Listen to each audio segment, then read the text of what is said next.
Hello everybody and welcome back to Cask and Points. Today we're going to be comparing Blantons from 2025 to Blantons from 1990. Now Blanton's is obviously full of history. It was started in 1984 by the now known Buffalo Trace Distillery, and it was started to really help revive the bourbon market. The bourbon market was thriving for centuries, and obviously after Prohibition, it started thriving again in the 30s, 40s, 50s, and 60s, but in the 70s it really started taking a hit. Vodka became the most popular spirit in America. The new generation didn't really care about bourbon, and so in the late 1970s, people started really trying to figure out what they can do to bring back bourbon. Now, obviously, this leads to a lot of things, such as the Buffalo Trace Antique Collection, first distilled in the early 1980s, being released in 2000. But there were some younger releases as well, and in the late 1970s, they started distilling something that became known as Blanton's by 1984. And obviously, Blanton's from 1984. If I get a sample of that, we'll try it one day in a video. This is from 1990, so just 6 years after that. And many believe that these early Blantons are amazing, that they changed something in the mid-1990s, and so really the peak of Blanton's is like 1990, 1991. They figured it out, they started making really good stuff, but it's before the decline of the mid-1990s. Obviously, I don't know if this is true, but we're gonna find out today if it just is. So let's get right into it here. I mean, just comparing the color of these whiskeys is ridiculous. This modern Blanton's is very light in comparison to a much richer, much darker Blanton's from 1990. So let's start here with this 2025 Blanton's. On the nose here, you're going to get your pretty typical caramel. You're gonna get a little bit of burnt sugar in here. You're going to get some oak presence. You're going to get some vanilla. It's going to be pretty straightforward here. There's some nutmeg, some cinnamon. It smells like Blanton's. It's fine. Doesn't smell like anything particularly special. Let's try it.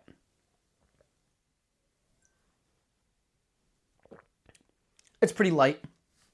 To me, Blanton's in the beginning is pretty sweet and nice, which I really do like. Towards the mid and late palate, it gets a little bit oakier. Almost has like a reminiscent of a pine needle kind of note on it that I don't really love. It's decent whiskey. It's fine whiskey. We've all bought one. We've all gotten really excited when we bought one. When I first bought a Blanton's, it was probably about 2 years ago now, and I was so excited to find it for $85 because I had found it for $100, $150 so many times, but I finally found it for what I thought was pretty close to MSRP at the time, and man, I bought it so quickly, and I was so excited to take it home and crack it open, and it's just crazy to think how long it's been since then. But yeah, I mean, classic Blanton's it's Blanton's. It's good. I think it's a solid 6.5. I don't think it's anything particularly special. Obviously, it's a single barrel, and because it's a single barrel, and actually the first single barrel popularized on the market, it's going to vary a little bit between barrel to barrel, but generally it's around a 6.5. I think this barrel here is pretty standard, pretty average. Sometimes you get a little bit of nice red fruit in there, which can be really nice. This doesn't really have that red fruit. It's definitely a bit more foresty, a bit more herbal, which is okay. But let's take a second sip here and then let's move on to this 1990s Blanton's. Solid. It's very light. It's a bit watery. There's a little bit of kick towards the late palate here. Definitely getting those kind of pine needle notes in it as well.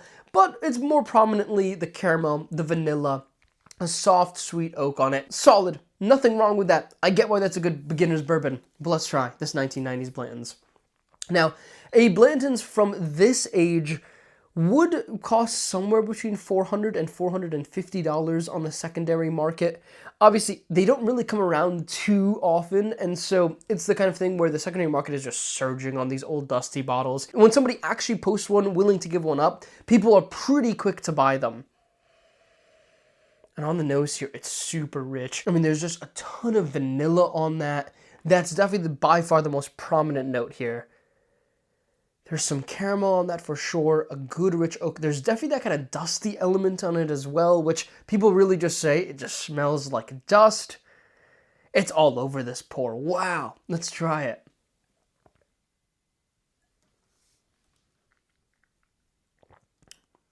It's pretty light. Although, okay, wait a second. It opened up to some really nice sweet cherry, but not in that kind of really bold cherry that you may get out of a Stag Junior. This is actually a really sweet cherry, but it's light. Oh, that's actually really pleasant. Oh, that's a great pour of whiskey. Now, obviously, $450, tough to pay that for something like this. I mean, this is a bottle that is not, to me, going to rank in the nines or anything crazy like that. But it's really unique and nice. I mean, this is very, very reminiscent of a dusty whiskey. Honestly, if I could find this for $400, I'd probably buy one. I get why people pay this, and it's because it's unique. It doesn't taste like anything we have today. I mean, you have so much flavor packed into a relatively soft punch, which is really not things that we have today. I mean, there aren't that many sub 100 proofers that are really super delicious. Obviously, let me know down below in the comments what you guys really like in that department.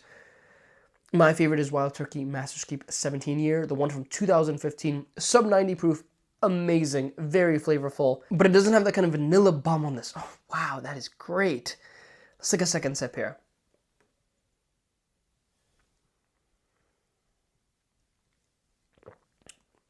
Oh, wow.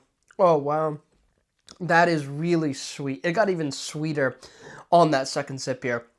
That is cherry galore. I mean, you definitely have the vanilla. You still have some oak in there. But honestly, it's light and it's super cherry forward, and that dusty element is throughout the pour as well. Oh, that's so interesting. I mean, there's just not whiskey like that anymore. Now, this was a sample that was provided to me by a good buddy, Malcolm. Obviously, Malcolm didn't crack this bottle in 1990. I believe this was cracked within the last 6 months. So, very fresh bottle here. And it smells great. It smells really, really nice. It's crazy to think, I mean, 1990 Blantons. I was not born in 1990. I wasn't born 10 years after 1990. So getting to try this whiskey that my parents could have bought, and they were pretty much my age at this time. Pretty crazy to think what was on the shelves at the time. Now, obviously, we don't really know if the Blantons actually tasted exactly like this in 1990. It's a bit difficult to tell. These dusty bottles tend to have this dusty element to them, and it could just be because that's just the yeast strains that they used at the time, that's just the quality control that they were doing, it just brought this element out. Or it's possible that really aging in a bottle for 30 years, while scientifically, bourbon shouldn't really change in a glass bottle over 30 years, actually it does change a little bit, and it ends up getting this dusty element to it. This is actually unclear. This is undecided in the bourbon community because there's no way to really know. We can't really take a time machine and tell us exactly what whiskey tasted like in 1990. And obviously the people that drank whiskey in 1990, I mean, it's been 35 years. It's hard to say that this is exactly what it tasted like. So we don't know. But I do know right now, in 2025, this 1990 tastes great. I mean, look, going back to this 2025, and this sucks. This is bad. I don't even want to take the final sip of this one.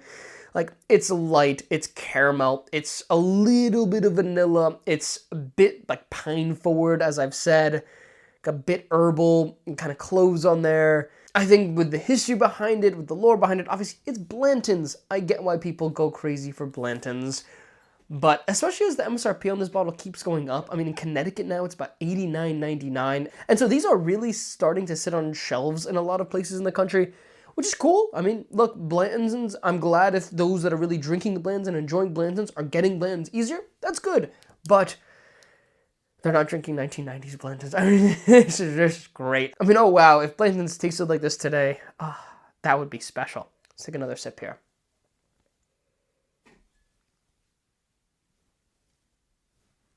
And I will say, the mouthfeel on that, the viscosity, it's not super thick. Like, that's not really a pro of this whiskey, but it's that flavor profile of this really rich, deep, like maraschino cherry candy on there. And then you also have that dusty element and an oak element on it. And the nose, prominently vanilla, actually. Definitely some vanilla on the palate, not nearly as much as that cherry, though. I mean, that cherry just dominates that palate. It's like a rich plum, almost like a grapiness on it. I mean, there's almost like dark berries on it as well, but it's the cherry that shines through. Now, I have heard somebody say that to them, cherry was the more developed grape, that when they get grape on a Blanton's or a Stag Junior or something like that, and that's actually like a cheaper note to them than like your really rich cherry that you'll get on like a George T. Stag.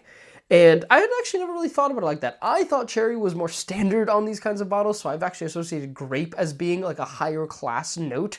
I'm curious what you guys think. Let me know down below in the comments if you prefer cherry or grape. I prefer cherry, for what it's worth. It's just, grape is more rare, and so I typically think, oh, grape is like a nicer thing. This is cherry. I mean, this is pure cherry.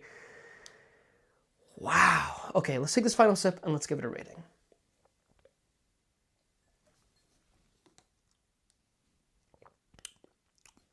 So, it's hard to say that I would prefer this objectively over like a good pour of Stag Jr., which is usually what I would rate an 8. I mean, I get why people play this, it's because it's unique. And in my rating scale, it's a bit difficult to see how I rank uniqueness in a pour. There's definitely an element in there. And because of that, I think this pour could really be more like mid-7s. I'm actually going to rate it in the high 7s. I'm going to say it's a 7.8. And that's just, it's so unique. It's very rich on the palate. I mean, that's a bottle that, you know, you go to a bottle share, they have that. I could drink 6 ounces of that. I mean, that's just so, so good and rich. I go if you pay $400 for that. It's so unique. It's like nothing that we have here on the market today. Thank you so much, Malcolm, for sharing. Obviously, absolutely murders this 2025. It's not even close. Definitely, if you find a 1990 on the shelf for $60 for some reason, don't keep it. Send it to me. Send it to me, please. Just send it to me. You don't need it. Give it to me. If you find a second one, keep that for yourself. Open that, crack that, enjoy that. Let me know if any of you guys have had these dusty Blantons before. But with that, I hope you all have a lovely rest of your day, and I'll catch you all in the next one.